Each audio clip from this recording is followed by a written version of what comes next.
Hey everyone, this is Dylan, And this is Fortune, also known as a restless mind on YouTube. and welcome to episode 15 of Cinescussion. We're a little excited Hot about a damn. movie release coming out this weekend. Yeah, especially So, me, because I'm kind of a for, nutcase fanboy for this series, even though I admit that the third film wasn't great and the fourth film was decent. But the first two I love, but I just love anyway. I'll let you talk. I'm Fortune has a sorry. favorite thing, and we have discovered his favorite thing One of my is favorite things. his favorite thing is the, is the Scream franchise. So, I like it a lot. Like I like it as much as I like for different reasons like the original Matrix trilogy and Buffy, and yeah, it's definitely because you know why? I think it's because as someone who is a writer and still may decide to be a filmmaker one day. I mean, I am a filmmaker, but if I ever want to do bigger things one day, I would say that like Joss Whedon, Buffy, and like Kevin Williamson, who wrote Scream, were probably my biggest influences. They're the ones that mhm. when I was a teen made me want to write stories. So yeah, yeah. So Yeah, I can see why. I feel like what Joss Whedon and Kevin Williamson have in common. I'm actually, before I get to that point, I'm coming from a less kind of Scream educated place as you. I thought I had seen the original three, but then once I watched the third one, I actually had never seen it before, so I only saw the first two yeah, before we started this. And you're right, Kevin Williamson wrote the first two. It's very, very clear he did not write the third one, which and we'll from dive what into those yeah, kind of and from breakdowns. what I'm told, he blew up, so he ended up writing other great like teen slashes around that time. Like he did the adaptation of I Know What You Did Last Summer, and then he also wrote The Faculty, which I loved. Which Faculty's great. yeah, he wrote that one too, and then that was directed by Robert Rodriguez. But from what I remember reading was he couldn't write three because one and two did such a big deal that he started getting booked to write all these other things, so he couldn't do three. And three, literally, if I'm correct, they filmed Scream and then Scream 2 like back to back almost after the success of the first one was so big.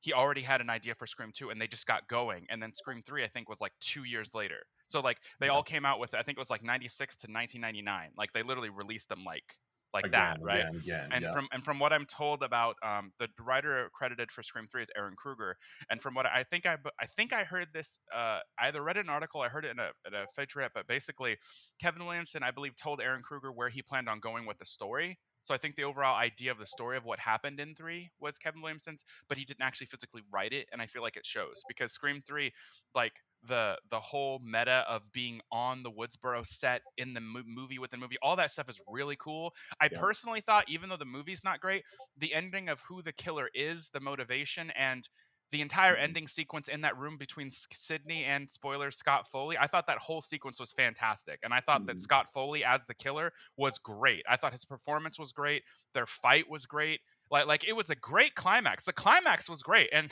I personally think Parker Posey is amazing in everything she's in. So like she was like Yes. the only character that was like irritating, but irritating in a way that she's obviously supposed to be, and she makes me smile. Like I can't help it. But my biggest gripe about Scream 3 is Kevin Williamson has a sense of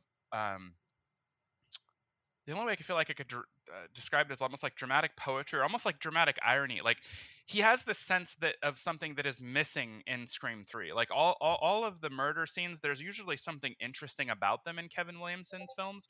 In Mhm. Scream 3, I feel like um, the concepts around the film are great. You know, I think that like there are a lot of great elements of that film, but ultimately, for one thing, I've learned that like one of the biggest things I fell in love with is I love Dewey and Gale. I love their character, which makes sense because they met each other in Scream 1, and from what I remember, by Scream 2, I think they were actually dating, and by Scream 3, they were actually married. Yep, So, that's right. uh, yeah. So what's cool is the chemistry's great because it's real, right? So Mhm. I love those two, and I feel like in Scream 3, Dewey is very Dewey, but Yep. Gale is not Gale. Like if you've watched Friends, Courtney Cox is playing Monica, not Gale, and I don't think it's Courtney Cox's fault because clearly that's the script. The script has her like she's very much the butt of the joke. She's very much getting kind of pushed around, and she's very much like asking to be let in. Like, and Gail wouldn't do that. Gail would be like literally like what she did in Scream 4, fuck you, I'm going rogue. Like she doesn't need you. Like that's what Gail does. So her entire character is this whiny butt of the joke in Scream 3 really irritated me just because it's just not the character, and it feels like the writer did not understand who that character was. So I felt like essentially every series or TV show you love has, the term comes from Buffy, but essentially they're all a Scooby Gang, right? And the Hmm. Scooby Gang, I felt like Gale was missing from this one, which is annoying, personally. And then all of the kills are kind of just uninteresting. Like there's elements of things that are cool, like um, like the masks all in line and him leaning out. That was In cool, the but that costume room. Yeah, yeah, yeah. yeah, but like I just feel like all of the sequences just really aren't that interesting compared to two. Where like two. I guess Well, we're gonna go into yeah. them one by Let's. one. So You may be familiar with this. I kind of want to save this till we get to Scream 3, but sure, sure, sure. let's talk about what makes it great because the first two are pretty great. And I've seen the first one a lot of times. I've only seen the second one once before. I kind of went through this Which is rewatch actually of my it. favorite one. The second one's your favorite one. Yeah, yeah. I can see why. And what's funny about this is kind of rewatching it now, even though the first one was so fresh, I'd never like watched it that critically and really taken time to think about kind of how it stands in the horror genre and how important it is. And what's Hmm. funny is it's written and directed by Kevin Williamson and Wes Craven, who so clearly know what's going on in the horror genre and have this Yeah, incredible meta narrative around it. But you know what's funny about today? yeah, It's one of those things where I feel like this is the series that killed those tropes because these types of yeah, movies don't exist yeah. right now. No, You know what I no. mean? Like Yeah, these kind of they're kind of teen slashers, but it's the most 90s version of a teen yeah, slasher and kind of for goes sure. through all of the tropes that were happening at that time. Yeah. Well, But on and top of and that, and they were also talking about all the tropes of the films that came before. So yeah, like yeah. Halloween, Jason movies, Nightmare on Elm Street, they all followed specific tropes that were very true. And I think you're right though. Like this film pointed them out, and Mhm. it was so popular that I think writers started going, "Oh shit." Yeah, we can't do that anymore. Goddamn. But what's funny is like, it kind of once we get to the third one, this necessarily isn't true anymore. But for the first two, and in a way for the fourth one, um, it's satire, but it's still leaning so heavily into the horror side. Like it's really Yeah, gruesome and it's sad and there are devastating things, and then it'll be like a little really jokey, funny. like a Yeah, little jokey. yeah. You know what I mean? And the Like I would jokes are I would funny, argue I would but it's argue not the Scream point. 1 and 2 are like 75% horror, 25% comedy, but like the comedy elements that hit usually hit really well. Hmm. And I kind of feel like Scream 3 and 4, part of the issue to some extent is they became like 50-50 in my opinion, and I feel like the only problem with that is when you go too far in one direction, if you don't handle it well, sometimes it's hard to take even the scary moments seriously, you know? Hmm. Like that's just my opinion, but like I don't know. But Yeah, no, I agree. And I think you're right. I like think you called it the Scooby Gang, which is really funny and like yeah. exactly what it is. Like Yeah. Dewey, Sydney, Gale. Gail, and well, Randy for the first Well, couple. Randy for a while, yeah. My Yeah. friend Sean never forgave. My friend Sean was like, I would have liked Scream 2 even more than Scream 1 like you, but instead I hate that film. And I'm like, why? He goes, because I don't really hate that film, but they killed my favorite character, so fuck Yeah. that film. That's what my friend Sean said. A lot of people, I think Wes Craven said that in a featurette. He said, some of the fans never forgave me for for killing off Randy. Yeah, because it's very much it's Randy's very much like he's a film nerd in the movie, but he's very much the voice of the film Voice nerds of the who love audience. these movies. Yeah, he Not even the is. audience, like the people Yeah, who love these movies are exactly. Randy. You know what I mean? That's why he has his cameo in Scream 3. You know they're gonna have to do something because he's gone, right? So like that whole moment, I'm like, yeah, it sounds about right. Like yeah, because how else Yeah. could you do this, right? And you know what's funny? That well, it's not funny, but something that I really like about these movies, even though it leans into that satire, and it is kind of a teen slasher, I feel like the kills are so well written in these movies They that are. they're always so tragic, and they're actually so tragic. A lot of the characters who die in these movies, I actually don't even like those characters very much. Yeah, You know what I it's mean? just But how still, it's how yeah. it happens, and I feel like that's what's missing. Like, and that's why I always said if I wrote like because I'm inspired by Kevin Williamson, I feel like I know how to write a movie in a way where the kills can't just be an afterthought. Like, there's an art to how you write and deliver these kills too. Like if you think about the first movie, right? Mhm. What's tragic about it is there's this whole thing, and then he's choking her out, and she knees him in the nuts, and she actually has a moment where she almost escapes, but because he was choking her out, she can't scream for help. Her Mhm. parents are right in front of her and they don't see her Oh, in because the she intro, can't yell. yeah. Yeah, and then they shut the door on her. She dies right outside the door, like they're inside looking for her. She's right on the other Mhm. side of the wall. And then when they pick up the phone to call for help, they hear her getting stabbed. Like it's terrible, but it's like beautifully written. Like it is so good. Like, Mhm. and then with that, and I also feel like the other thing Scream did, which slashers didn't do back then, they always had jokey or just like really creepy scores. Scream has this score that's beautiful with like opera and cinematic horror. Like it just Mhm. elevates the whole scene, you know. Yeah. um my only reason I like Scream 2 even more than Scream 1 is because of, and I always notice this, essentially Scream 1 has a killer first and third act, and the middle act is kind of slow and not always as Mhm. interesting. Like not as much happens, and personally, the kill on the principal is just like really lame. Like Yeah. the only thing about that kill that's it's really cool is the reflection shot in the eye after. That's awesome, but like Yep. the actual sequence and the kill is completely uninteresting and really kind of corny. Like it's just lame. Like And so the so so principal's kind of weird. yeah, Like he's super weird. Like it's just a really weird character, really weird kill. I feel but like that was definitely the low part of the movie. But Scream always does that though. They always have red herrings, right? They always want Yeah. a few red herrings. So there's always people at some point that make you go, "Oh, I don't know about them." Like even in Scream 3, because there's so many characters, they tried to make you think it was like four different people at four different times, you know? But then eventually you're like, Yeah. "Well, now they're dead, so it That's has to it's be so one of funny that these you say two." that because as I was watching all of these kind of in order, I think the thing that like caught me the most off guard, and actually it's something I don't like very much, but I do think Mhm. it's really funny, is how overly creepy everybody is. So you never know who the killer is. Especially in 3. Like Especially in 3, especially it's like and they're of course trying way too everybody's hard. lurking in these Dude, movies. Like dude, even if you're yeah, just like off the street, yeah, you are lurking. You know what I mean? yeah. You are And always in the shadows. in Scream 3, I feel like that's where it didn't have the good balance too, because it's so over the top, and they do all these chimes Mhm. with every person. Like you're like, okay, bro, I like, remember come in on. my favorite one, and probably in my opinion the most egregious one, off the top of my head, is in Scream 4. Dewey's new partner, the cop.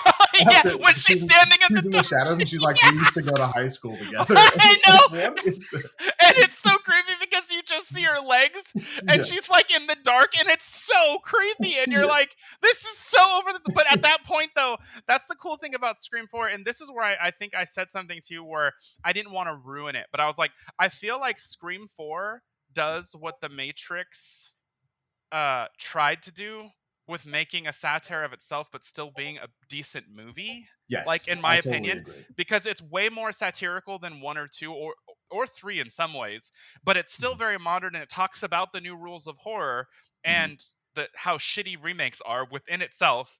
It manages to insult itself but still end up being a pretty entertaining movie. Like, Yep. and I feel like the Matrix was trying to do that, and it didn't though. Like it's like, that's why I was kind Yes. of saying like I didn't want to spoil anything, because but I was like, there's an element of Scream 4 in this where I'm like, I feel like I understand what maybe Lana was trying to do, but I don't know. I do think that there is an element in the first movie, and it's the reason why it's my favorite, that is in none of the other movies. And I Mhm. think it was sorely missed, even though it couldn't be there, and that's Matthew Lillard. I as know so many as fans, Matthew Lillard was their favorite part, and I don't he's blame you. Like incredible. Like not he only is, is he he is, such a great nutcase, but he yeah, like I've never and seen he's really creepy. He's he's really really creepy, but creepy. I've also like when I think of slasher movies, I can't think of anybody else who seems like they chew it up like he does. Yeah, You know what yeah, I mean? And and he then the only has like one scene after the reveal, and it's he does. by far the He, most memorable scene in the it series is. for me. It is, and I actually think Skeet Ulrich was fantastic as a psycho, though. Like I do, like Mhm. he was amazing. But yeah, Matthew Lillard, that whole sequence was improv too. Like when he hits him with Was the it really? phone, he wasn't supposed to hit him with the phone. I think he was supposed to throw it past him, but he was acting and he threw the phone.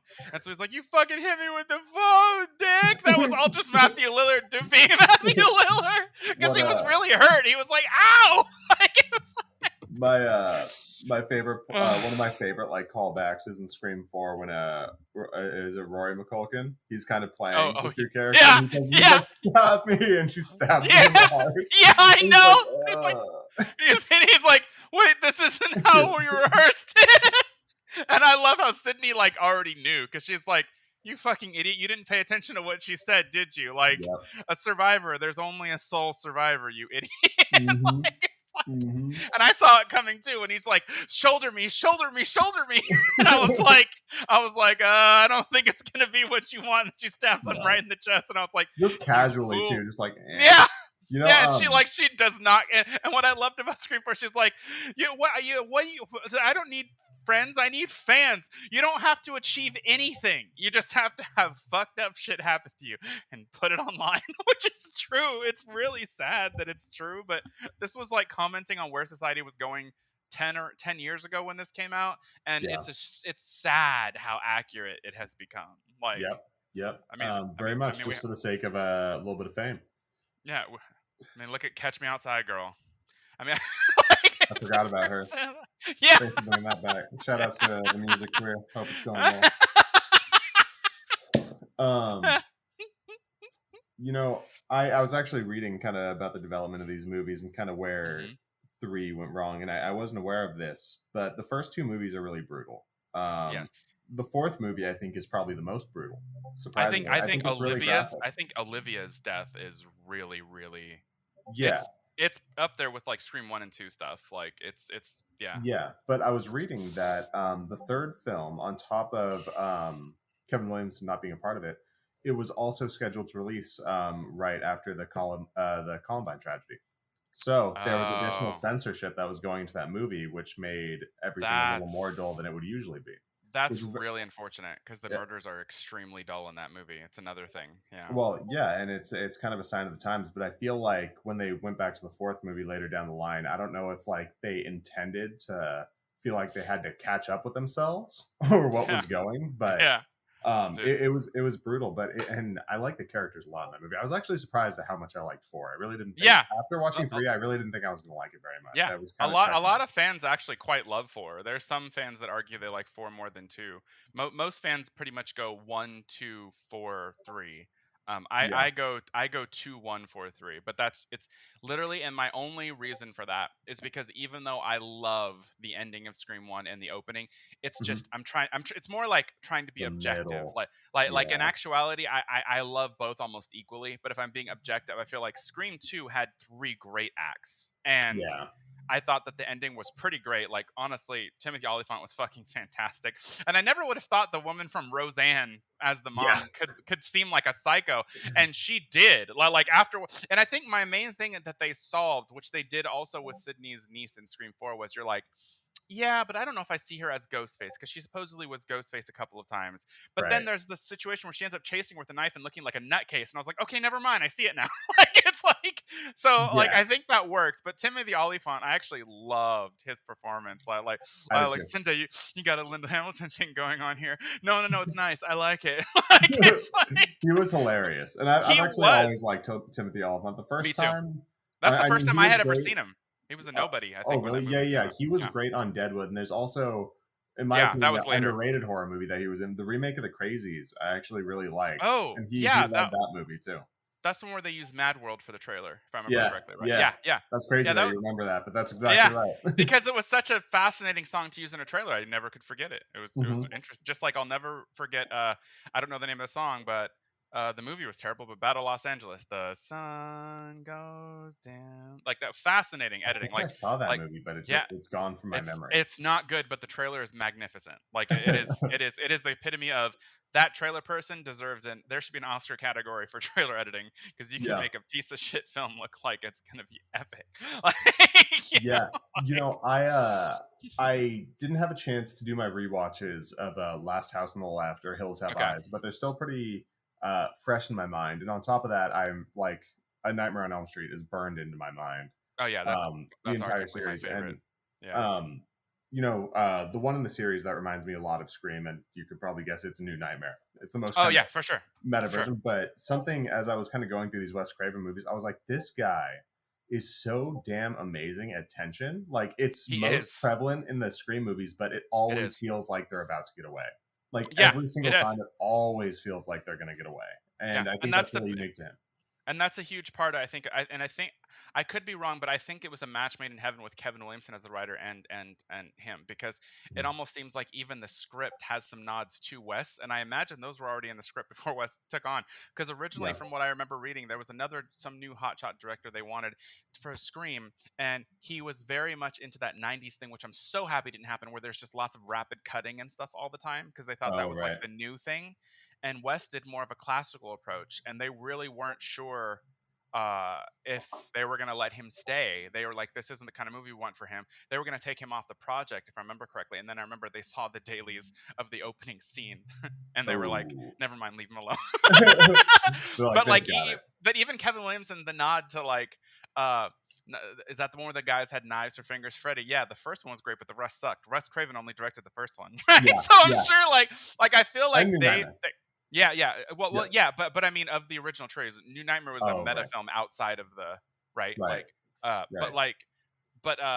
it was interesting because I feel like because even the way Kevin Williamson writes, like that's what I meant. But there's almost like this dramatic poetry, like as you mentioned, the murders are always interesting and they almost get away. Like he has Hmm. this way of writing things, like my favorite moment in Scream 2, like legitimately, and it's partially it's because I love those characters, but the entire sequence from Gail and Dewey arguing to her realizing that the killer might be on the footage. So it cuts to them in the Hmm. college, and the soundtrack, the song that's playing almost sounds like a modernized Nightmare on Elm Street song. It's like bum dun dun dun dun dun, dun, and it's really cool. And I was like, that is so cool. Is that like an homage from Marco Beltrami, the scorer, to Wes Craven? I don't know. And then next thing you know, they're looking through the tapes and they're finding stuff, and then there's this chemistry, and they start having sex, and then it gets creepy. But the entire sequence of that leading up to the again another amazing moment where Gail's behind soundproof glass and Dewey's dying, and even though Hmm. he's dying, he cares more about her, so he finds the mic and screams to her so she knows to look behind her.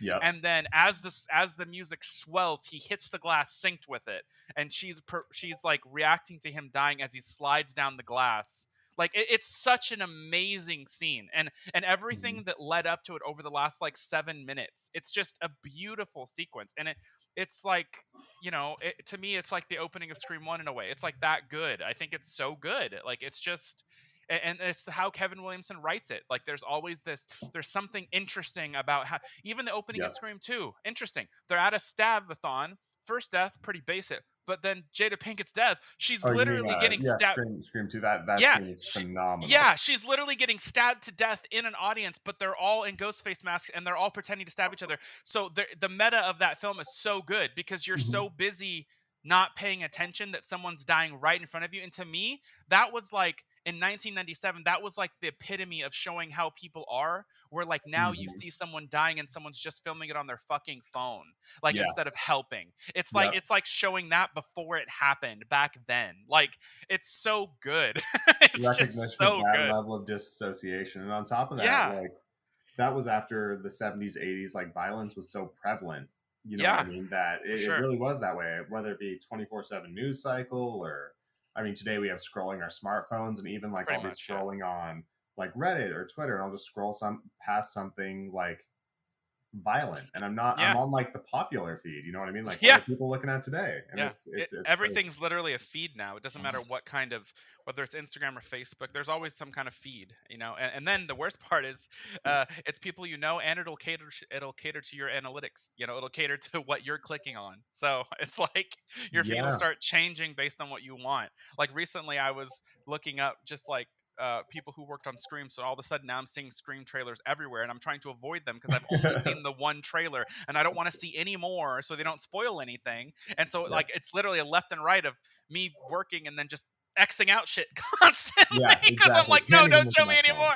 I'm like, don't show me anymore. Like I don't want to like. Because I'm that guy that if I see enough of the trailer, I will guess the whole fucking movie. So just stop. Like, just stop. Yeah, First I'm the trailer was same great. way. Damn. Yeah, like it's annoying. Like if you Yeah. watch a lot of movies, you start, especially if you have a good narrative mind, which you do too. Like my Hmm. friend Sean's the same way. We'll watch a trailer and like we'll be like, oh, so this is gonna happen. And then we'll be like, you think this will happen in the first or third act? Oh, definitely third. That's a huge budget shot. That's like a climax. Yeah, exactly. And then next thing you know, by the end of the movie, like 20 minutes in, we call the whole movie, and then it is, and 90% of the time it is, and it's not even something to be proud of because I feel like even people that aren't as big a movie nuts as I do, a lot of movies now they could probably figure out most of them before it happens. Like it's so like people go with such tropes all the time just because it's easier now that you can kind of do that a lot. So it's just, I think anybody can really, to be Yeah, honest. So yeah. I think there was a couple movies this year that we saw that weren't that. And it was actually quite refreshing. yeah, You know what I yes, mean? I agree. The last one that we saw that was from a structural standpoint just totally out there was Licorice Pizza. You know, you go Yeah, through that movie and you're for sure. like, this movie feels like it almost has no structure, but that's kind of nice. You know what I Yeah, yeah. mean? You're At just least like it's not along for the predictable. ride. Yeah, you're just Yeah. like along for the ride. I have to say another one that I'm still at an impasse on, just like The Matrix, is Malignant, where like the first hour I'm like, I can't believe this is a James Wan movie. I'm actually really not enjoying this. This is disappointing. And then something happens and I'm like, the weird thing is I kind of called this sort of, but then not really. But then what happens next is fucking amazing for like the next 20 minutes. And I'm like, what is happening? Like I don't even know how to describe You have no like like yeah, with Malignant, like it's like you watch the first hour, hour and a half, and yeah, you're like, this is not a James Wan movie. And then you watch the no last way. half hour and you're like, this is fucking dope. Like, what is going on? Where was this movie the last hour and a half Yeah, of my life? yeah. I wanted more of this shit. Like, Yeah. But but shout at the out to same him time, for trying something new.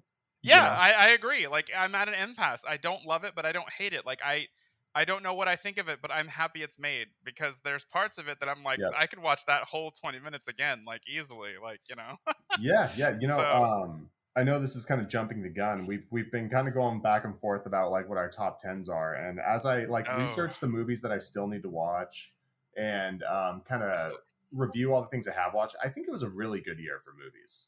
You know what I mean? I I think it think was a there were, pretty great year. I think there were some decent ones. I think for me, a lot of the more indie style films that probably are on that list. This was a year where I kind of took a back seat and I kind of did more gaming and watched. This year was interesting because I actually ended up watching a lot of movies this year, like a Mhm. lot. But I watched a lot more classics that were on my list that I hadn't seen that I've been meaning to get to. Because Yeah, like we were yeah. still in quarantine for like the first 8 months, and I had my new apartment, and I Hmm. just had it all to myself, and I liked that I had the living room to myself. So I just kind of was like popping up and watching all movies I loved. But then I started watching movies I hadn't seen, like even some of Wes Craven's originals that I'd seen remakes of. I had seen the Texas Chainsaw Massacre when I was young, but I was like 10, so I needed to watch it Yeah. as an adult. More of what's his name? Uh, Damn, uh, Chainsaw still holds up. oh I'm yeah, with but you. but then but then also classics like Rosemary's Baby and Chinatown and Roman Polanski and Yeah. I've seen a lot of films. A network like there are so many movies I've seen this year that are like more just considered classics. Like I Hmm. felt like I cut through at least like I don't know, like my list is huge, but it's like 1/20th of my list this year, which was nice. Yeah. Like I saw quite a few. So I spent more time watching some classics than a lot of those. So there are definitely some that I want to see. And I know that on the next episode we talked about doing like some top 10 lists. So I'm Yeah. pretty sure I have like 7 or 8, but there's still like quite a few films that I want to see that I didn't get to see. Like Judas and the Black Messiah is one I really want to see that I haven't seen yet. Yeah. And I still haven't seen Pig. So there's some I definitely want to get there. But anyway, Yeah. back to Wes Craven. Sorry. I know, off our tangent. Yeah, I'm kind of curious. Watching these movies actually made me miss this genre. Like, I get this is the meta Me too. version of it, but I feel like I this felt was like kind of left in the early 2000s. Like, when I think of like Scream, like my mind also goes to I Still Know What You Did Last Summer and My Bloody Valentine and Urban Legend. Urban Legend. Yeah, Well, it's Urban Legend you was know a great why though? one. It's because if you think about it, slashers had been dead for like 10 years. Yeah, That's one thing. So I'll do a little history thing if that's cool. yeah. So Scream kind of revitalized slashers. Slashers had been dead for like 10 years. When Scream came out, it was like one of the first slashers in a while that actually had a budget and was like a Hmm. serious movie. And it like you guys might not understand, but for horror movies, if they have a small budget and make $30 million, that's a huge success. Scream made like $170 million worldwide in 1996. Even finding It 30 million today would be yeah. a godsend. Like Oh today, yeah. it's like you get three tops. Yeah, for sure. Yeah. And another interesting thing that was happening as so I am going off of memory, so this might be 100 not 100% accurate, but it's about 90%, okay? So the cool thing about the Scream script, which is a little meta for people, Scary Movie, which was the comedy spoof of Scream and other things. It's called Scary Movie because the original script title of Scream was called Scary Movie. It was not called Scream. Kevin Williamson, I believe, was house sitting for somebody, and he did Dawson's Creek before that, but he was house sitting for somebody, and I believe he had said that while he was house sitting, he was in this huge house and he was terrified because he was watching this weekend long broadcast from like, I think it was like Friday through Sunday, and this was a real thing. There was this college campus somewhere, I think on the East Coast, where someone killed like 2 or 3 people over the weekend, and I think by Sunday they caught him. But there was this killer on campus, and he killed like 2 or 3 people, and he was watching the newscast, in this house alone, watching this news story for 3 days, and it terrified him. But if I remember correctly, he had said that the idea of Scream flashed in his mind so much that he went and wrote Scream in like a week or something. It was like Yeah. crazy. And the script actually was so amazing that I think the only thing he really did before was Dawson Creek, which was a TV show. But the script was so good that it started a bidding war. And Hey. if I'm correct, I'm sure he was hoping to sell a script for like $100,000 or something. But if I'm correct, if I remember reading, it ended up selling for like $1 million, like the script did. And Yeah. then I believe they gave him a 7-figure, which is at least $1 million advance for the second one in advance because of how successful the first one was, like just that opening weekend. Like it was Yeah. insanity. It was, and not only that, most slashers, even if they were successful, they typically got shit reviews. They were just fun. This Right. movie was successful, and not just good reviews, I mean phenomenal reviews. Like no one has, slashers don't get reviews like this. Like you know what Mhm. I mean? And he kind of, like you said, he breaks down the genre within the film, and he's totally accurate about all of it for the most part. Which is great, because if you're a film head, it's even more fun for you, because you're like, oh my god, Mhm. I've always thought this, and now you're watching this happen. And then there's some really interesting like meta jokes, but they're kind of honest. Like, Nev Campbell's like, I don't like them, they're all the same. Some woman, is, instead of running out the front door, she runs up the stairs. But the thing Yeah. is, that's easy to say when you're watching a horror movie, but in times of stress, you don't know what's going to happen. So like later in the film, he actually tries to kill her. She tries to open the door, but the chain locks on, so she has no choice but to run up the Run up the stairs. stairs. Like Yeah. yeah, yeah, and it's really funny. It's just like how when people say, "Oh, this person's so stupid. Why would you hear a noise and go check?"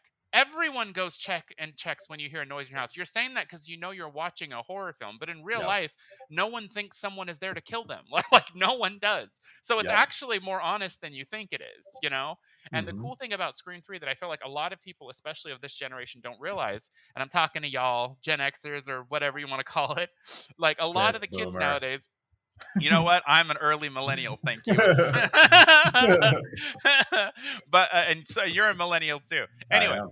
but the one thing that a lot of the youngins don't think about now, because a lot of them end up having like cell phones in middle school, is in 1996, in the early 90s especially. Let me just say, cell phones were not a common thing. Typically, in the early to mid 90s, if you saw someone with a cell phone in most places, they were usually a cop or a drug dealer. Yep. Okay, but if you notice, Scream, they kind of made it seem like all the high school kids had cell phones in '96. But if you also look at it, Woodsboro is a fictional city that's supposed to be in Northern California. And if you looked at the house Sydney was in and his house, this is clearly like an upper middle class Oh city. yeah. Okay, so they basically took the idea and be like, well, people that have good money, they could probably afford to have their kids all have cell phones, which was not normal in 1996. So what you have to understand is, when you go back and watch Scream, the entire premise of this amazing opening, where someone is calling you and can be threatening you from right outside your house, that had never been done before. Yeah. Like it was completely original and new. This isn't like the old movie where the call is coming from inside the house. The killer can literally be anywhere because he has a cellular telephone. Like it was Yep. a completely new thing. And I think I remember reading something that the movie scared people so much that I think like I remember reading like cell phone sales over the next like 2-3 years while the screams were big, like were going up like 35%. Like because people were now like, oh my god, I don't want to be in a scary situation. I can't call for help. Yeah. Like Yeah. Yeah. but so the idea that someone could have a cell phone and be anywhere, he could even be in your house, outside your house, wherever, and you're not safe because before, think about it, they had to be at a phone booth or a landline, so you'd know you're safe. Like he can Yeah. actually be anywhere. That was a whole new idea. So he combined so many things into one movie. It was actually revolutionary. And Yeah. then each film then gave you the rules of a sequel, the Rules of the rules of a trilogy. trilogy, and then essentially his opinion on remakes, which Yeah. essentially by the end, what I love after she shoots her is like, you forgot the first first rule of remakes, Jill, don't fuck with the original. I was like, Yeah. yes. Like I remember me and Sean, we saw that at midnight release, and when she did that, we both like bumped each other. We were like, fuck yeah. Like Please. You know it's what? like, please. my biggest gripe with the fourth movie, it actually had nothing to do with any of like the writing or acting. Like I had like little things here and there, but it does this thing, and it does the same thing. I just watched Minority Report a couple weeks before, and I cannot stand when movies are washed out and have Oh, expanded bright lighting. I think it yeah, is the yeah. ugliest thing, and I It, don't know it, why they did that for that movie, Yeah, but it it's drove washed out me and has a crazy. glow. It has a It has a glow on glow. every. And when they did that, I remember when I saw the trailer, I was like, "Why? Yeah, This isn't like a romance film and or it's like Wes Craven too, and I was yeah, like, and it's "What are you yeah." doing?" And also, I also feel like in Scream 4, even though it was pretty good, the Yeah, editing isn't as crisp. And I right. looked at it, and it turns out Patrick Lussier, who edited the first three, did not edit the fourth one. And it's obvious to me Oh, because like I felt like even the chases and stuff, they're good. Like Olivia's sequence is pretty great, but like yeah, there's this kinetic energy to Lucier's like the chases and where the cuts are, and yep, it's like he was the editor from the beginning. So even in three, if you didn't like three, the editing is still really fantastic. Like I remember there's a mhm, sequence in Scream 3 that I do love where when Gail and Dewey are tied up and Sydney gets there and she shoots him and then he disappears and then Kincaid shows up and then there's a fight, but then he's after her and he lunges at her, she dodges, he goes through the glass door, corrects himself, but the way it's shot when she runs down the hallway into that room and he comes out of the glass and comes after her, he looks so fast in that edit that it's yeah, terrifying. Like I was like, that actor, for one thing, the stuntman ran his ass off, which makes because that's one thing that's scary about Ghostface. He's a bit clumsy because he's wild and fast. Like he builds up yeah, momentum, and sometimes it causes him to trip over things and stuff. But it also means he has a higher chance of catching you. Like he will go all out for that grab. Like he will get you. And I think yeah. that's what makes him scary. Like it's not like Michael or somebody where they walk and they just catch up to you. You're actually watching him run after you. And there's also something that I noticed that Wes does, and the same stuntman actually plays Ghostface in all four movies, by the way, which is really cool. I could see because the amount Yeah, there's a consistency to the chase scenes. There's yeah, always a tussle, and there's always moments of hmm like you said, him tripping or him getting kicked down the stairs. Like it's yeah. always the it's not quite a fight scene, but it's always like a really It's a kinetic, like physical chase chase scene. scene. Yeah, Yeah, and that's also something I felt the third one lacked, like yeah, completely. yeah, yeah, yeah. Like you almost had one that was kind of funny with Jenny McCarthy when he comes out with the mask, and then I like that she actually is fighting back, but all the weapons are props. Yeah, yeah, yeah, Like I was yeah. like, that's actually kind of funny when she's like, she hits it. It's like, oh fuck, you know. But then ultimately the ending of the death is boring, and but like what you said about them trying to make it less violent, that actually would make sense. And then Yeah. fucking Patrick Warburton's cameo, he dies to a skillet. I could Like, not believe when I saw Jay and Silent Bob in the third one, I was yeah, like, "Where are we? What is yeah, happening?" it was great. There's so many cameos in that movie. Also, Yeah, I don't know if you noticed this, but there's a really cool cameo in I think it's the first movie. One of the reporters that it flashes to for a split second, I believe it was in the first one, is actually Linda Blair, the girl oh, who played really? the Exorcist. Yeah, and then I there's didn't know another, that. and then there's another really cool cameo in, was it Scream 2? Oh, I'm tripping out now. I can't remember, so I'm just not going to say anything because I don't want to say the wrong thing. I know that Yeah, Linda Blair is in one, and there are a couple of actually really interesting cameos. I have to be honest, and they yeah, usually are horror movie like or horror icon related, which is kind of cool. Um, I think though that I also really liked the whole sequence with Sarah Michelle Gellar. Sarah Michelle Gellar has this yeah, way of making you feel so sorry for her. Because even in I Know What You Did Last Summer, her entire run sequence where she dies is the best part of the entire film. Like her yeah, performance, it's the one that's the one that to me that entire sequence it felt very Kevin Williamson. Like that's where it felt yeah. where she's getting away, she's right there. Like the parade is right there. She Mhm. turns to look behind her, and then he's there and she dies Yep. right next to everyone, but because the music's so loud they don't hear it. Like that's Kevin Williamson. That's why his murder sequences are great and they're memorable because it's like you said, people almost get away or there's something there there's a could have, Yeah, and, yeah. and it There's always reminds a you. could have. And I remembered that when I wrote my Scream 4 opening years ago, by the way. Like there's Yeah, yeah. And I think that's what people liked. But yeah, that's something Kevin does that I think he does so well. And I do like that you can tell Aaron Kruger did try with like the opening scene of Scream 3 because of the whole situation where he can take anyone's voice. So it made sense that his girlfriend's attacking him because she thinks he's the one that was trying to hurt her. yeah, So like there are some elements of that there. Like the opening was okay, but I felt like after that it kind of just like I loved the idea of the fun house at the end, but Yeah, the whole situation was just like the setting was cool, but like essentially everyone that died and everything was really uninteresting, like it just wasn't, yeah. so and I think yeah, I don't know. Yeah, one of my favorite parts about the character, and it's actually one of my favorite parts about the costume, is that I think if I counted right, there have been 7 people who have kind of like donned the ghost face costume so far, and it almost has this like Yeah, mythical quality to it. it does. I'm not It saying does. he's not Batman, but I'm not saying he is Yeah. Batman. They're Yeah. kind of on the same thing. Um, It's true because it's but played by 7 people, but we just refer to him as no Ghostface. one Like cared that. until he put on the mask. Is all I'm saying. Yeah. But that's actually one of my favorite things about the Scream 5 trailer is all the shots of him. And we were talking about this when we were walking out of the theater. It was like a shadow of him raising his arms and a shot Yeah. of him walking towards the camera out of focus. Yeah. And all It's of these it's like things that are he's a making it mythical feel figure. really mythical. Yeah, yeah, yeah. And I think Yeah. they're leaning into that. And that's been my favorite part about the character, even though I do think it's like unintentionally hilarious that these people keep trying to fucking kill Sydney. Like she's a I big know. deal. You're like Like and leave her and that was alone.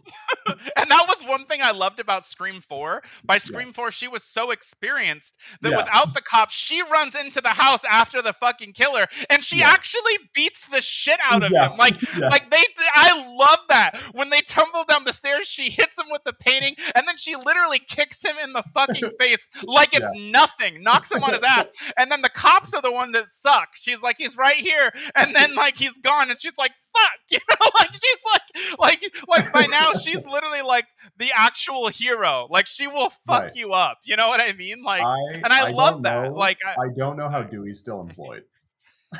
I I have no know. idea Well, how this guy has his job. do you know in both movies he was supposed to die, but the audience loved him so much they decided to save him. So when he Yeah, I slides believe down the that. post in the first one, he was supposed to be dead, and then they decided to have him being carried out at the end. And the second one, he was supposed to have died for real, and then Wes was like, "We can't kill Dewey," so he's pulled out by an ambulance again at the end. Like we like this guy too much. It's I almost feel like a I fan show. and I could be wrong, but I'm kind of wondering if Dewey's gonna like actually die in this one for real. Because it's like he's People like died him. twice. Yeah, people love him. I know, but it is like the new generation, so I don't know. Like that's why Yeah. one of my favorite lines in the trailer, which I feel like if you've seen all the films, it's a great line, is when he's like, "It's happening again," and he's like, "3 victims so far. Do you have a gun?" She's like, "I'm Sidney Prescott. Of Of course course I I have have a a gun." gun. I was like, "Yeah." Also, Yeah. you might not notice, but in the trailer, something I noticed, she's pushing a baby carriage when she's running before she turns. So she's a Yeah. mom. Yeah. I also Yeah. noticed another thing I also noticed in the trailer. This is just a theory.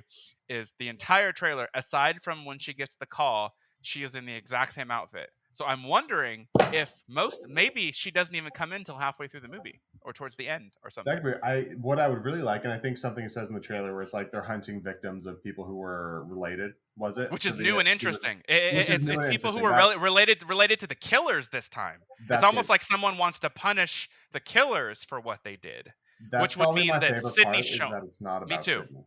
Sydney.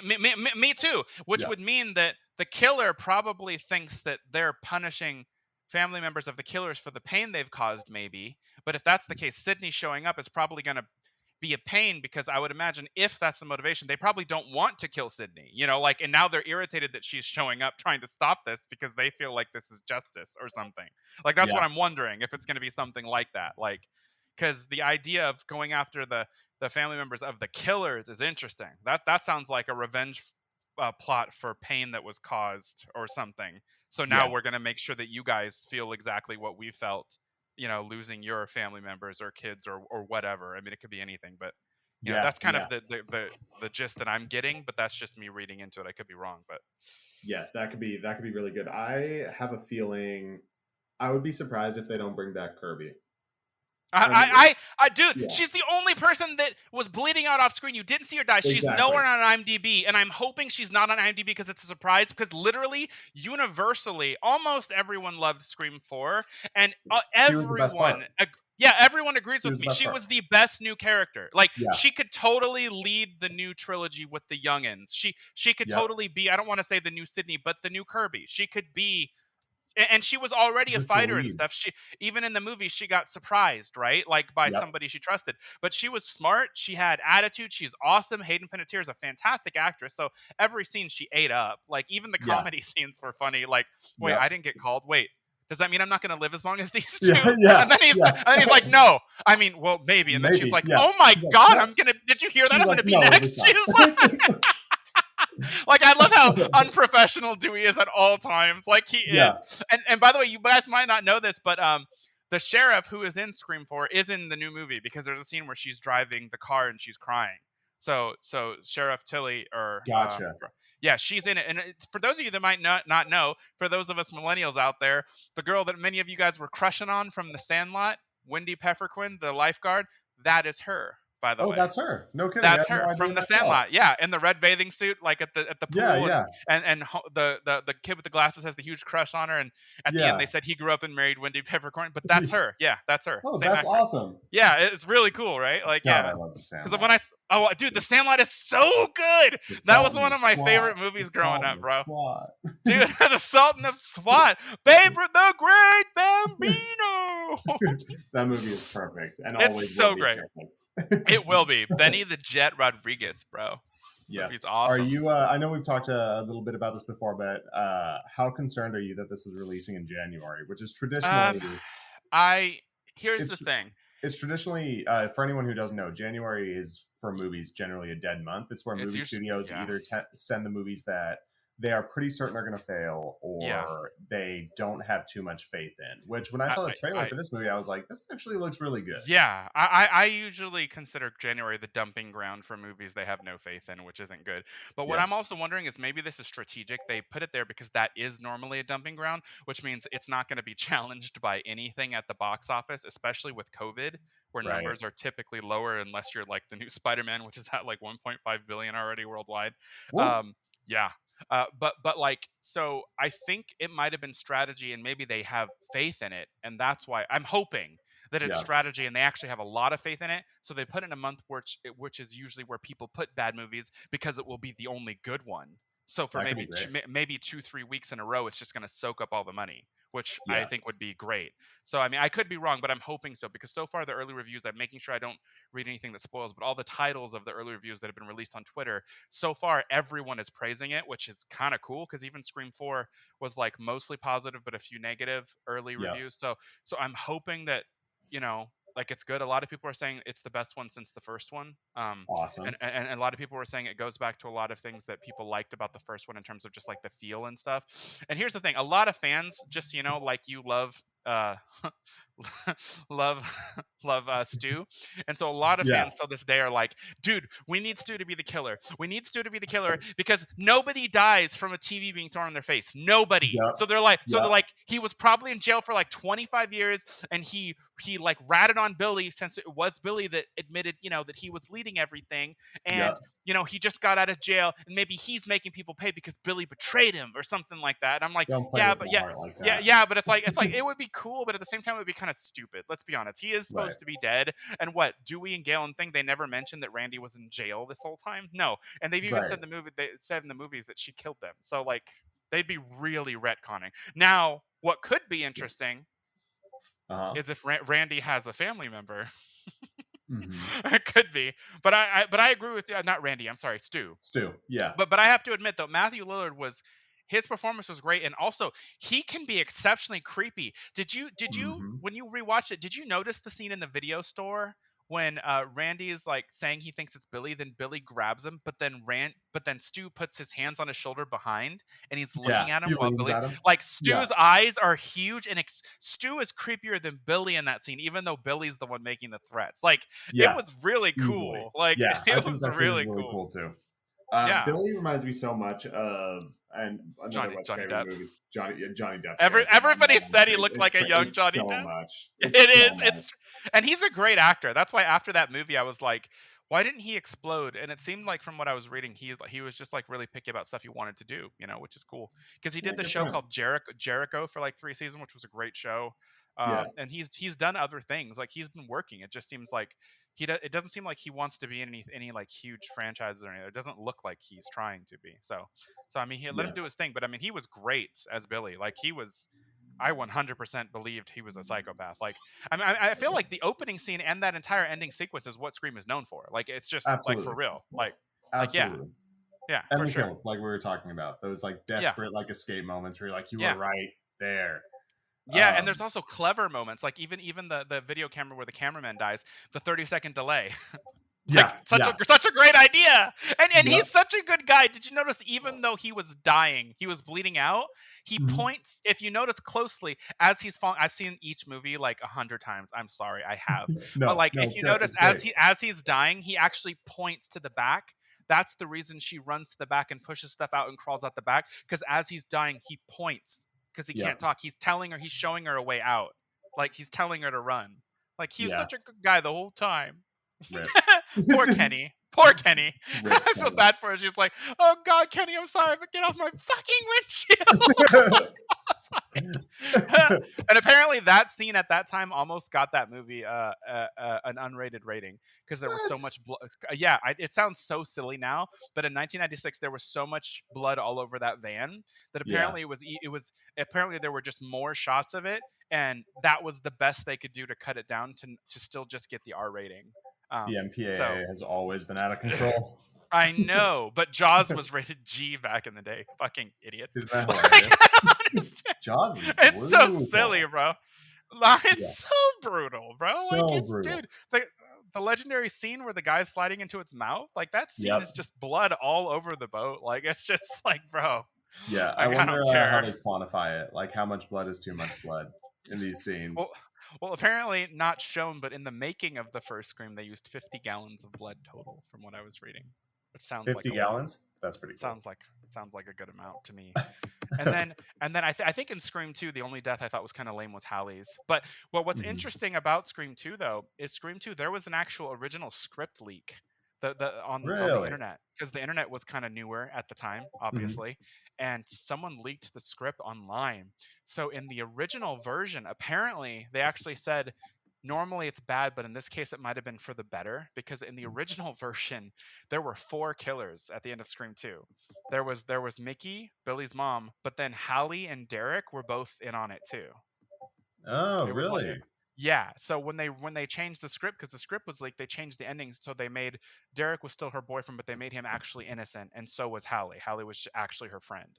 So originally, I don't think they were supposed to die. So both how they died, I thought the way they worked that in was good actually.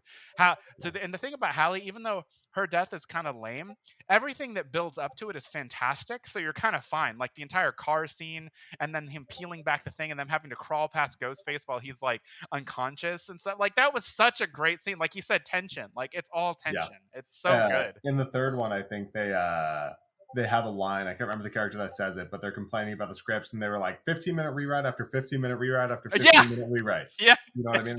The Jenny second one, McCarthy. I was aware that it went through so many rewrites. So the fact that we got a really good movie out of it is pretty Yeah, miraculous. and the fact that it's a sequel, and a lot of people would argue that it was as good as or almost as good as the first one. That like never happened in slasher films. So No. the first two are very highly rated. The third one's the one where it took a tank, and then the Yes. fourth one has like mixed reviews on some websites, and then other websites have it like around a 69%. So it's still positive though. So Yeah. like Yeah. yeah, so like yeah, I probably it have it around the seems. same. I think it was really enjoyable, but actually similar to the first one. I think I really like the beginning.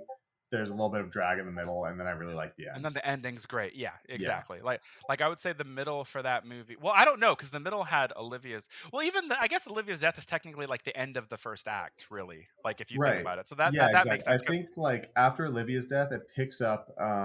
For me, it picked up right when they get to Kirby's house towards the end of the movie. yeah, yeah, yeah, And yeah, the dude who's like in love with her comes in. And he was like, the door was unlocked, and all of a sudden, like the yeah. tension starts building more and Ugh. more, and like And then he people start fucks up. going.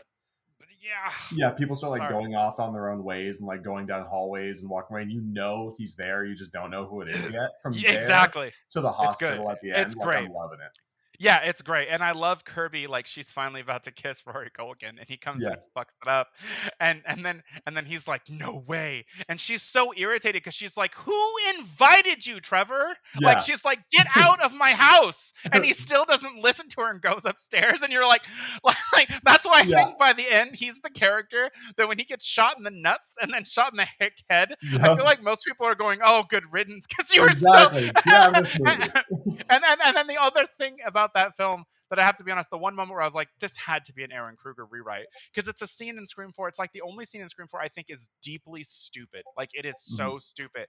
And it's when they're in the hallway and it's with the Trevor guy. And he's like, what's your favorite scary movie, man? And he's like, I'll show you. Rawr! And I was like, what Ay, ay, is that? ay. Like, I was like, what even is that? Like, I don't even know what that was supposed to be. Like, I just, Trevor really sucked. That was a shitty he character did. all around. Like, he was totally designed. Like when they were like, we'll make him the scapegoat. I'm like, this is the only part of the plan I approve of. Like for Yeah. sure.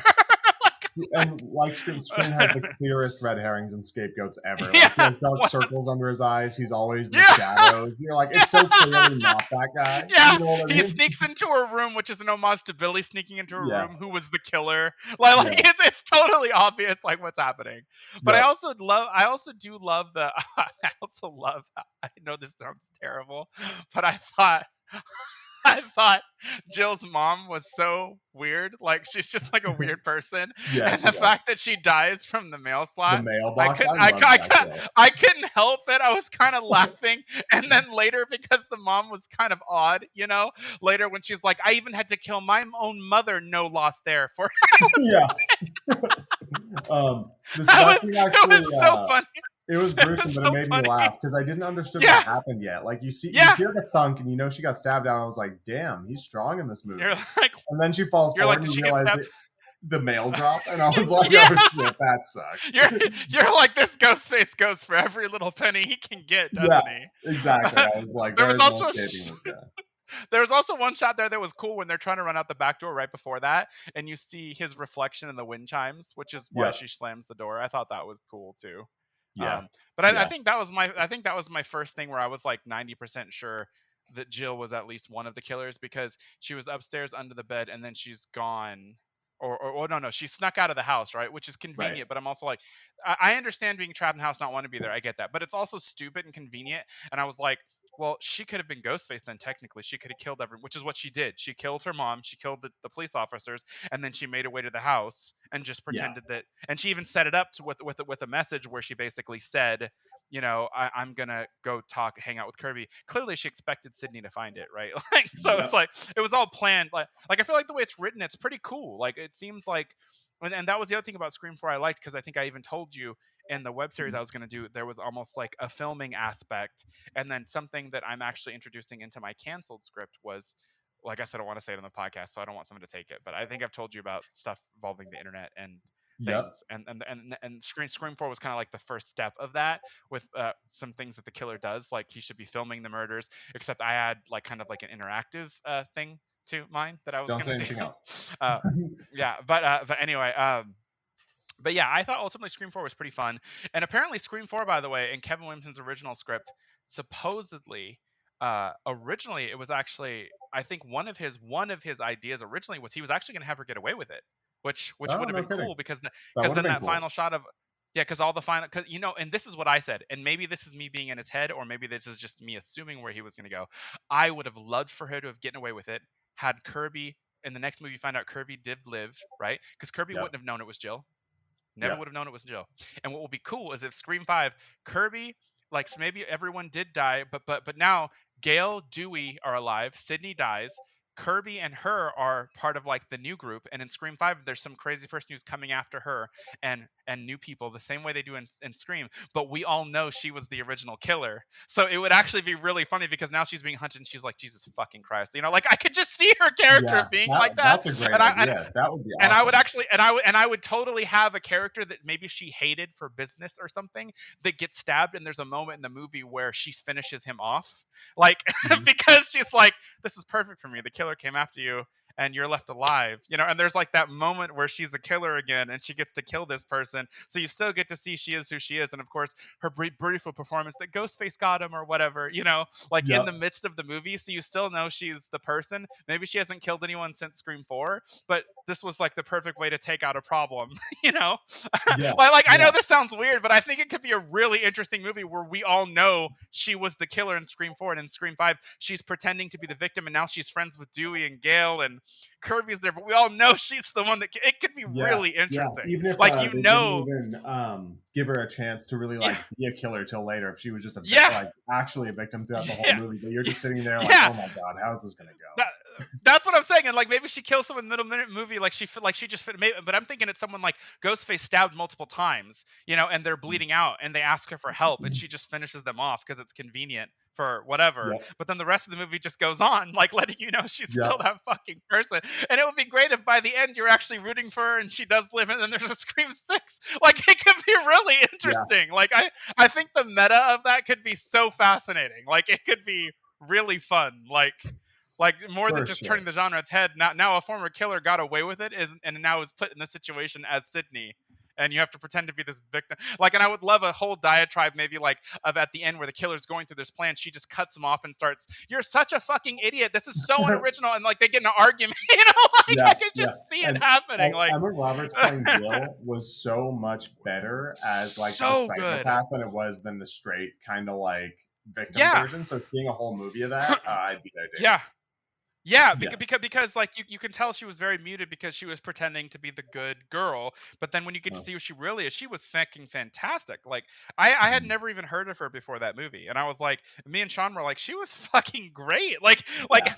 and then we couldn't stop laughing when she starts fucking herself up all over the Oh all my over god. the Yeah. When she house. runs She when she sets the knife against the wall and runs her shoulder yeah into it, I was like, oh, brutal. yeah, and then she screams and goes fuck and kicks the thing, and then she totally dives into the fucking The picture, table. and then Yeah, she yeah, jumps back up, and then I love the shot of her positioning herself just like Sydney on the ground before the police get there. Like it's yeah. actually it's actually a really well thought out plan. The only thing she fucked up on was not making sure that Sydney was dead, and then Hmm. also like mentioning that we have matching wounds, but she wouldn't have. Yeah, like yeah, but the whole thing, like I don't know, like and I liked the ending too because the fight with Sydney in the hospital, again, you get to see how vicious she is, so you now believe Ghostface was her at the house. It's not like Yeah, she can just say it and you don't really believe it. Like you actually see the fight. She punches her multiple times. She throws her against the glass. Like you're like, okay, I yeah, believe you were Ghostface now.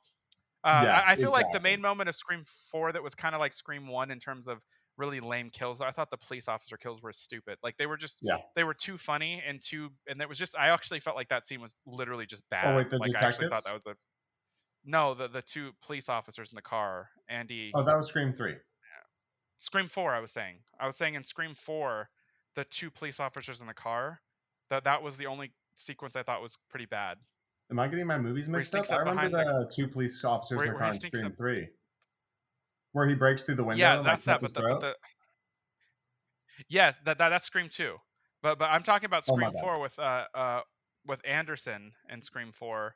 And then the other guy, and then he stabs the guy in the back, and then he stabs the guy in the head, and he's like, Oh, "Fuck right, Bruce right, right, Willis" right, or right. whatever. Like Yeah, yeah, yeah. I thought that whole scene was terrible. Like and that's where I'm like, I feel like that's where the comedy part goes too far, and you've kind of ruined that entire scene. Like I'm just taken. That was like the only time in Scream 4 I was kind of taken out of the movie. I was like, that was so terrible. Like it was actually awful. Yeah. Who was So responsible for like I this? don't know. So what do you? I know like you have some kind of fan theories. What what do you want to see out of Scream 5, and what don't you want to see out of Scream 5? Like what's going to piss you off? Because I know like me, you have a mind that kind of goes in every direction. Where do you think it could go that you really don't want it to, and where do you think it could go that would be really exciting? I don't want it to tread the exact same things where like you make a movie that's decent, but but you're basically delivering on the exact same ideas that have already been had. I hope the whole because a huge part of the Scream franchise isn't just Ghostface, it's a critique of the genre. So I'm hoping Mhm. they do something with genre that's interesting. Like maybe they can critique the genre, or maybe they do something so interesting and new that they create Mhm. a new version of what a slasher can be with it. Yeah, Like instead of like because I would feel like that would be a great place to go with a new movie where instead of because we've already seen the dramas work to death right now, so we kind of know most of the formulas.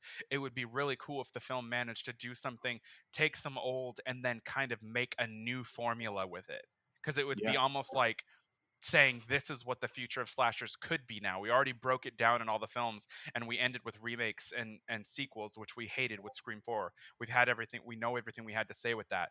So with this film, we're doing something interesting, and we're telling you what the future of slashers could be and what could be interesting. So again, we'll pave the way, but this time it's not through basically a breaking down. It's actually of building something new. I think something like that could be Yeah. really interesting.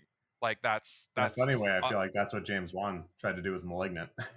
I, Is in like I a way, think it's like this is what a yeah, slasher can be. and it can Yeah. work or it can't. And I think if the first hour of *Malignant* had been really good, I would have been all in the whole thing. Oh, Because for I think the sure. twist and the ending was cool. I just felt like the Yeah. first hour didn't have the same attention to story and directing and character as the last 20 minutes had, in terms of just being awesome. Like, you know what I mean? Like if it was Yeah. even, I think it would have been fine. So what I hope is that this film is even all the way through. You have some interesting ideas. I know that there's going to be a little silliness, but I hope that the stuff, the script makes sense. You know, the characters make sense. I hope I get to know at least most of the characters. I imagine there are going to be some people that you die before you can know them too well, but I hope that by at least the middle of the movie, I know most of the characters, so I care about people that die.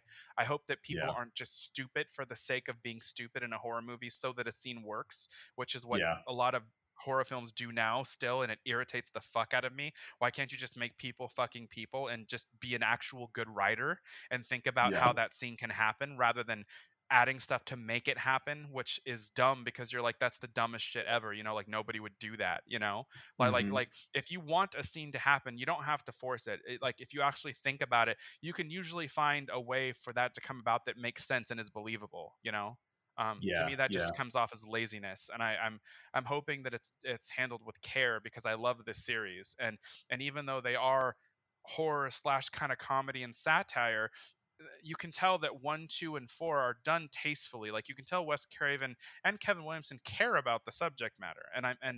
And from what I've heard, these two directors that also did Ready or Not, I believe Neve Campbell said in an interview that she was really hesitant about this because Wes is gone, and she said the way that they sold her is because they basically told her that Ready or Not, a big part of that happened because of how much they loved Wes Craven, because he's Hmm. done quite a few horror comedies. He even did an Eddie Murphy horror comedy called Vampire in Brooklyn that I love, even though critics Wes Craven hated did it. *Vampire in Brooklyn*. Yeah, I yeah, didn't that was know Wes that. Craven with Eddie Murphy. Yeah, I That's love that movie. hilarious. That's one of those stupid horrors that I've seen like 20 times. It is so Yeah. funny. And I also think Cursed is funny. I've seen that like 10 times. It's Yeah. I think stupid Cursed and is it's funny too. funny. It's stupid, but Dude, it's when the funny. werewolf literally dies because she has to flick him off at the end, that was so Yeah. funny, bro. Like I Yeah. was like, but he's just really talented. And apparently these two directors, I think they're a bit older than me. I think they're in their early 40s, but they're still of the generation like me where apparently Scream are some of their favorite movies and some of the biggest reasons why they wanted to be filmmakers, just like me. And Yeah. that really made me happy because it's not just picking some people to do a movie like they do with a lot of these fucking remakes and sequels nowadays. It's coming from two people that whether they succeed or fail, you know they really care about the source material. And apparently Neve Campbell said all they want to do is honor Wes like the whole time because they Yeah. care so much about what he did for them, making them want to make movies. And the franchise means so much to them. They really cared about making a good one that from what Neve said, they said Wes would be proud of, you know? And hearing Yeah. that makes me really happy because, you know, of course, I love the series, but I'm worried it's the first time we're ever going to see one that's not directed by Wes Craven. And even one of them directed by Wes Craven wasn't very good because the script wasn't very good. So Yeah. I just, yeah, like I guess I'm hoping that they do something interesting and new with the genre because these have always kind of defined the genre in a way while doing something interesting with it. It would be cool if the new Yeah. ones make something new, I I think guess. that I'd love to see, kind of similar to what The Matrix did, but I'd love to see their kind of meta commentary on like the reboot sequel kind of formula and the rules around that. I'd also like to For see sure. if they're going to go with a slasher movie. I'd want to see like in the trailer they showed like smart locks and him opening the locks, but Yeah. that's I feel like that's not as relatable. That's still very like kind of upper middle class. Like I don't have smart Yeah, locks, it but I'd love to is. see something modern along the lines of how technically enabled we are. Like I imagine something along the lines of like him being able to speak through like an Alexa or a home system and like he Yeah, knows me exactly what they're too. doing, or like something like Hmm. location services on the phone, like a chase you could For see sure. him coming for you from across the town, or something Modern along the lines of like technology. him like torturing on social media. You know what I mean? I'd love to see like a lot of that along with the kind of reboot franchise kind of stuff. Yep. And if they can make that entertaining and also have like, you know, some fun kind of callbacks or like fan service, I think I'm gonna have a great time. Yeah, and I'm glad that you touched on the technology and social media, because that was part of what I had wanted to do with the Scream web series I was doing, and something I was doing with Canceled in terms of when I was talking about interactive. Mm-hmm. I was like, let Wait, people be their don't go exact. Don't yeah. go exact. Okay, I won't. But I'm just saying, like I agree. Like I hope that just like Scream, they use really new tech and are interesting with it, because that's at the time Scream did use interesting tech. Like it did. Even Mm-hmm. the idea of the voice changer, there was no voice changer that sounds like Roger Jackson, I believe, who does the sound, but there Right. were voice changers that all sounded like this. And if I'm correct, they Mm-hmm. used that in Urban Legend for a scene when he's talking to him on the phone. Yeah. But the idea of using a voice changer that was supposed to sound like this specific person, so they created this ghost face voice, is legendary. Like that kind of stuff is Yeah. cool. And Roger Jackson still Ghostface now, even in the new movie, which Even is in the new great. one, Yeah, it's talk him about job security. He's crushing for sure, it. bro. For sure. I looked him up once. I think he's done all kinds of stuff too, like cartoons, and he can do all kinds of voices. But yeah, his Ghostface is awesome. So It's awesome. I wonder how compared to I wonder just how intense this movie is going to be. Like I really hope they lean into the intensity and it me too. looks like the trailer that they're really going It looks hardcore with darker. it. It looks It looks darker. darker and I kind of Like love that. yeah, I'm hoping it's more like Scream 1 and 2, where if there is comedy, it's like 80-20. Because I feel like Mhm. Scream 1 and 2, it was typically like certain characters that were funny. Like Dewey's kind of a dork. And Mhm. then in Scream 1, Stu is kind of a dork. Yeah. And then in Scream 2, Randy's kind of funny. But Scream 2, I almost feel like is a bit more serious than Scream 1, because you don't have Stu and um you don't have Stu and my brain's just gone apparently. But anyway, you don't Like, have as many funny characters, because she's in college and she's been through a tragedy and it's now happening again, so it's not funny. You know what I mean? right. But you still have comedic elements because you have Dewey, right? Mhm. Dewey's still there, and you kind of do have Randy. Randy's funny, but Yeah. poor Randy. Oof. And Yep. his death is kind of great too. It's really fucked up because again, Yeah. like Yeah, it is. He like that gets that that sworded. that wouldn't work. That wouldn't work because he was basically in public. But of course, the guys come by with the boombox. Right. It's Right. like, Exactly. damn He it. gets swooped. It's like, and damn. and I love that the black cameraman did exactly what I would have done in this situation. Like to me, he was the voice of the audience. Like he's like, "What Mhm. the fuck is wrong with you people?" And then eventually he's like, "No, you need to have your head examined." And he leaves. And guess Yep. what? He's like, I'm Because out. he leaves, he did not die. Like He's he's the like, I only have no smart. business here. Yeah, brother's the only smart one in the movie, bro. He's like, I'm out. And then he comes back once the killer's dead. I think we can get the scoop like in the old days. And man, Scream 3 was just fucked up on every level. Gail looks freaking great in every movie except Scream 3. Oh, those Mhm. bangs. Oh, those Mhm. bangs. Poor Courtney Cox. She's even commented on him. The whole audience is like, what the fuck is this? Like, it's like, and she looks They like that told all me to movie. do it. Yeah, looked like It that all wasn't my movie. choice. Jeez. But yeah, man, I ultimately I'm still kind of happy Scream 3 was made, even though I didn't love it, because I do love the ending with Roman Bridger, her brother. I liked the whole sequence. Mhm. Like once he traps her in the room and there's the whole reveal and everything up until his death, I loved that whole sequence personally. I thought that was great. Yeah. Scream really delivers with great endings with the killers. Like it really does. Pretty much every time. Yeah, every single time. Like even Yeah. if you didn't like Scream 3, the ending was pretty great. And I think Yeah. universally most people say the ending was great. Like some people argue Roman was one of the best killers, even though the Mhm. movie wasn't very good. Because technically they were like, if you think about it, he's pretty great too, because he's the only one that did it alone, which that's a lot of shit to have to do alone. Yeah, Like, and I and he think also wear a bulletproof vest, finally. A fucking and Ghostface wore a bulletproof like vest. Like yeah, exactly. Which was kind of it's like fun. Like he's invincible, but also physically, like it made a lot of sense. You know what I yeah, mean? it did Yeah, for sure. Yeah, because I he's the like that a director, he lot. has access to everything on the film set, which allows him to be everywhere. It also allows him to know the sets. It allows him to really get by and get. He even set up a great red herring for himself, where he deliberately called as himself so he could pretend that Yep. he didn't make that phone call, You know, Yep. like it was really well thought out actually. Like that part was all great. I just felt like each of the kills were uninteresting. All the Hmm. characters that die, we don't really get to know any of them because there's so many, because there's a Yep. lot more victims in every movie. But in this one, you don't get to know any of them. They're just actors, and you basically see them as they die. Really, like, Yeah. you know, you don't really get to know any of them. The only one you really get to know is Parker Posey, who's, I have to be honest, she's really fun. But she's always fun. I feel like Parker Posey is always great. So, Yep. Yep. and the fact that she's a Gale wannabe, even though she supposedly hates Gale because she's jealous. And I love like my Gale Weathers would, and she's Yeah. like, Yeah. I Their am scenes together Gale. are pretty Like, good. dude, there's scenes together They're were my pretty favorite good. parts of Yeah. that movie. Mine too. Like they kind of replaced the dynamic of Dewey and Gale and became like, even when Angelina dies downstairs and they look over the banister and she just gets dragged away and they both are like, like I was like those are the funny parts that I liked. Like I actually Yeah. thought Parker Posey was great, and her just her arguments with Gale are hilarious. Oh, that was the other cameo.